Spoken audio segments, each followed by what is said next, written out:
Welcome to fandom. তো আবার একটা ইন্ডিয়ান ফুটবলের আপডেটেড ভিডিও নিয়ে চলে এসেছি। আজকে অনেকগুলো আপডেট আছে, স্পেশালি কিন্তু ট্রান্সফার নিউজ আছে অনেকগুলো, সেগুলো নিয়েই মেনলি কথাবার্তা বলবো। কিছু প্লেয়ার মানে বিদেশি প্লেয়ারদের কথা বলেছিলাম, তাদের মধ্যে আরেকজন শোনা যাচ্ছে কিন্তু একদম ডিল ডান হয়ে গেছে, তো সেটা নিয়েও কথাবার্তা বলবো। আর বাকি একজন বিদেশি, তাকে নেবে কি নেবে না এখনো ঠিক নেই, সেই নিয়েও কথাবার্তা হবে। ইস্ট বেঙ্গলের আর অনেক প্লেয়ার বাকি যে অ্যাপ্রোচ করেছে তাদের সাথে কিন্তু অনেকটাই অ্যাডভান্সমেন্ট হয়েছে, সেগুলো নিয়েও বলবো। তাছাড়া ইন্ডিয়ান ফুটবলের যে আপডেটস আছে সেগুলো তোমরা পুজোর থেকে শুনে নেবে। কিন্তু সবার আগে যে কথাটা, এখনো যারা ফেসবুক আর ইনস্টাগ্রামে ফলো করোনি করে নিও, আর ইউটিউবে কিন্তু অবশ্যই সাবস্ক্রাইব করে নিও, তাই রেগুলার এরকম ভিডিওস পেয়ে যাবে। তো পুজোর থেকে প্রথমে শুনে নাও। তো প্রথমে বলি যে কালকে যে ভিডিওটা বানিয়েছিলাম তার শেষে বলেছিলাম যে বিদেশির আপডেটের জন্য কিন্তু আজকের ভিডিওটা দেখতে হবে। তো সেই মতো আজকে কিন্তু বিদেশির আপডেট নিয়ে চলেছি। তো অনেকদিন আগেই বলেছিলাম যে হিজাজিকে কিন্তু কন্ট্রাক্টের পেপার পাঠানো হয়েছে, বাট ও কিন্তু যখন ইন্ডিয়াতে ছিল তখন অবধি সাইন করেনি, দেশে ফিরে গেছে। তারপর হয়তো মেবি ভাবনা চিন্তা করেছে, করে কিন্তু অফিসিয়ালি সাইন করে দিয়েছে। মোটামুটি যা খবর, দুদিন আগে কিন্তু ও কন্ট্রাক্ট পেপারে সাইন করেছে এবং ওর সাথেও কিন্তু 2 বছরের কন্ট্রাক্ট করা হয়েছে।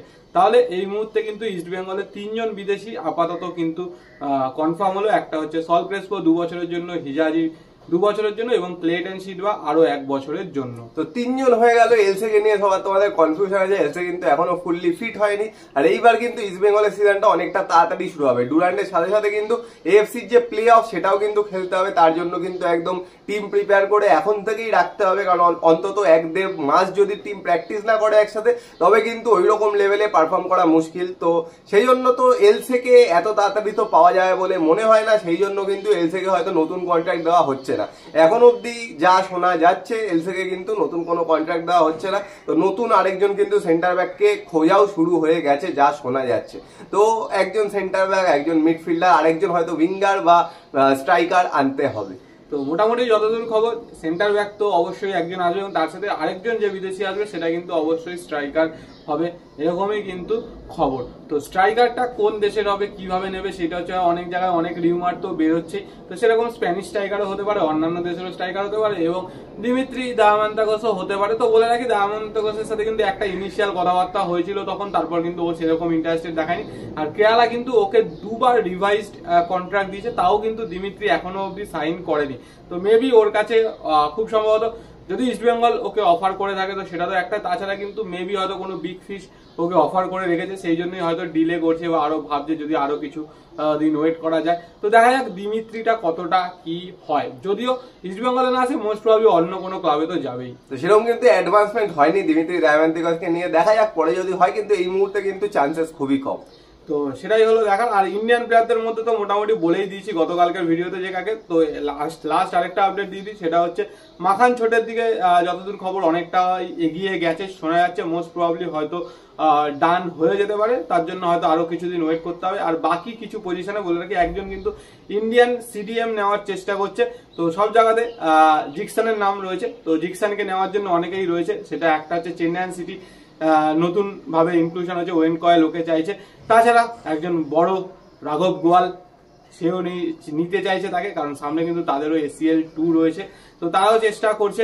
এছাড়া দেখা যাক যে ওকে ছাড়ে কিনা বা ওকে নতুন কন্ট্রাক্ট দেয় কিনা, বা ইস্ট বেঙ্গল আদৌ ওকে অ্যাপ্রোচ করেছে না। বাট যদি জিকসান না হয়, অন্য কোনো সিডিএম কে কিন্তু নিতেই পারে। তবে জিতেশ্বরের কথা কালকে বলেছিলাম, মোস্ট প্রবাবলি যতদূর খবর জিতেশ্বরের কিন্তু কন্ট্রাক্ট এক্সটেনশন হচ্ছে চেন্নাইয়ে। তো জিতেশ্বরের আসার সম্ভাবনা, সেইখান থেকে অন্য কোনো সিডিএম হতে পারে। তো এটাই কিন্তু আপডেট এখন অব্দি। আর তোমাদের বলি যে জিকসনকে যেই নিতে চাক, বড় টাকা কিন্তু খরচা করতে হবে। যেমন আনিরুদ্ধ থাপা, সাহাল আব্দুল সামাদকে নেওয়ার সময় দেখেছো মোহনবাগানকে অনেক টাকা খরচা করতে হয়েছে, বিশাল বড় বড় কন্ট্রাক্ট তো দিতে হয়েছেই, তার সাথে কিন্তু ট্রান্সফার ফিস দিতে হয়েছে, মানে রেকর্ড ট্রান্সফার ফিস ইন্ডিয়ান ফুটবলে। তো জিকসনকে যেই নিতে চাক, এটা মোহনবাগান হোক, ইস্ট বেঙ্গল হোক, অন্য কোনো টিম হোক, তাকে কিন্তু সেরকমই খরচা করতে হবে। যদি যে পারবে সেরকম খরচা করতে, যে পারবে মানে সেরকম গিয়ে বিশাল একটা কন্ট্রাক্ট দিতে, সেই কিন্তু জিকসনকে নিতে পারবে, নাহলে কিন্তু জিকসন কেরালাতেই থাকতে পারে। তো এবার চলে আসি অন্যান্য আপডেট গুলোতে, যেগুলো প্রথমে দিই সেগুলো আজকে পরে। তো প্রথমে বলি জুনিয়র লিগ যেটা হচ্ছিল কালকে, কিন্তু ইউনাইটেড স্পোর্টসের একটা খেলা ছিল সেই বেঙ্গল ফুটবল একাডেমির সাথে, সেটা কিন্তু ইউনাইটেড স্পোর্টস 2-1 গোলে হেরে গেছে।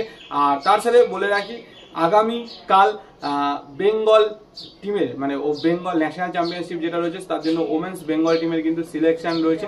টিম ফাইনালাইজড হবে এবং সেখানে কোচ সিলেকশন হবে, কারণ মে মাসের 1 তারিখ থেকে কিন্তু এই টুর্নামেন্টটা হচ্ছে। টুর্নামেন্টটা কিন্তু কলকাতায় হচ্ছে, মোস্ট প্রবাবলি দুটো ভেন্যুতে, একটা হচ্ছে দমদম সুরের মাঠ আর একটা হচ্ছে কিশোর ভারতী স্টেডিয়াম। এই দুটো স্টেডিয়ামে মোস্ট প্রবাবলি কিন্তু হতে চলেছে। এরপরে অনেকেই কমেন্টে জিজ্ঞেস করছে যে মোহনবাগানের আপডেট দাও, তো বলে রাখি মোহনবাগানের তো মোটামুটি সেট টিম, কিছু অল্প কিছু চেঞ্জেস হবে, তো সেটা অবশ্যই আইএসএল শেষ না হতে সেরকম কোনো সম্ভাবনা নেই। বাট মোহামেডানের কিন্তু এই মুহূর্তে খবর রয়েছে যেরকম হচ্ছে মোহামেডান কিন্তু বেশ কিছু প্লেয়ারের সাথে কথাবার্তা বলছে, যেরকম লাল বেইকার সাথে কিন্তু অনেকটা অ্যাডভান্স স্টেজ অব্দি গেছে, যেহেতু ডেভিডের বেরিয়ে যাওয়ার সম্ভাবনা কিন্তু খুব খুব খুব প্রবল। সেটা এছাড়া আই লিগের একজন গোলকিপারের সাথেও কিন্তু কথাবার্তা বলছে, রিয়াল কাশ্মীরের যে গোলকিপার ছিল তার সাথেও কিন্তু কথাবার্তা বলছে, ওকেও নেওয়ার চেষ্টা করছে। এছাড়া কলকাতা ফুটবলের বেশ কিছু প্লেয়ারকে নিচ্ছে, যতদূর খবর ডায়মন্ড হারবারের কিন্তু একজন প্লেয়ারকে কিন্তু সাইন করেছে মোহামেডান, কিন্তু সেই নামটা এই মুহূর্তে ডিসক্লোজ করা যাবে না, বারণ রয়েছে। তো এরকম ভাবে কিন্তু মোহামেডানও কিন্তু তাদের টিম গোছাতে শুরু করে দিয়েছে আইএসএল এর জন্য। চারিদিকে শুধু কোটাল কোটাল কোটাল, চারিদিকে শুধু কোটালকে নিয়ে যা বক্তব্য কালকেই বলে দিয়েছি। তারপরেও তোমাদের সবার প্রশ্ন ছিল, প্রচুর কমেন্টে ছড়িয়ে গেছে, কিন্তু যেটা বললাম কোটালেরটা রুমার হয়ে যাবে এখন অব্দি ধরে রাখো, আর সেরকম কিন্তু কোনো কনফার্মেশন নেই যে কোটালকে আদৌ অ্যাপ্রোচ করেছে কিনা, কিন্তু বাকি অনেক প্লেয়ারকেই অ্যাপ্রোচ করেছে, সবার নামও কিন্তু পুজো তোমাদের বলে দিল।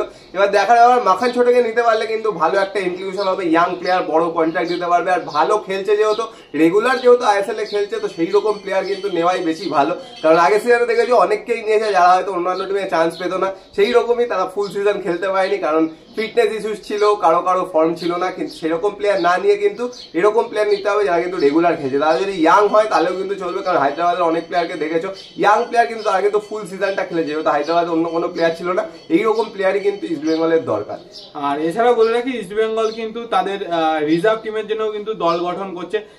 মুথুট এফসি থেকে মোস্ট প্রবাবলি একজনকে সাইন করি, এছাড়া অ্যালেন সাজি বলে একজনকে সাইন করেছে, অ্যালেক্স সাজি না, অ্যালেন সাজি বলে একজনকে কিন্তু সাইন করেছে। আমি যতদূর ওর খেলা দেখেছি টুকটাক রিলায়েন্স ফাউন্ডেশন ডেভেলপমেন্ট লিগে বা বিভিন্ন জায়গায় টপ ক্লাস প্লেয়ার, যদি ঠিকঠাক মতো গ্রুম করতে পারে তো অবশ্যই একটা অ্যাসেট হতে পারে। যেরকম রিজার্ভ টিম থেকে অনেক টিম সিনিয়র টিমে এসছে, বিষ্ণুর মতো, সাহানের মতো, তো সেরকমও কিন্তু এও সুযোগ করে নিতে পারে।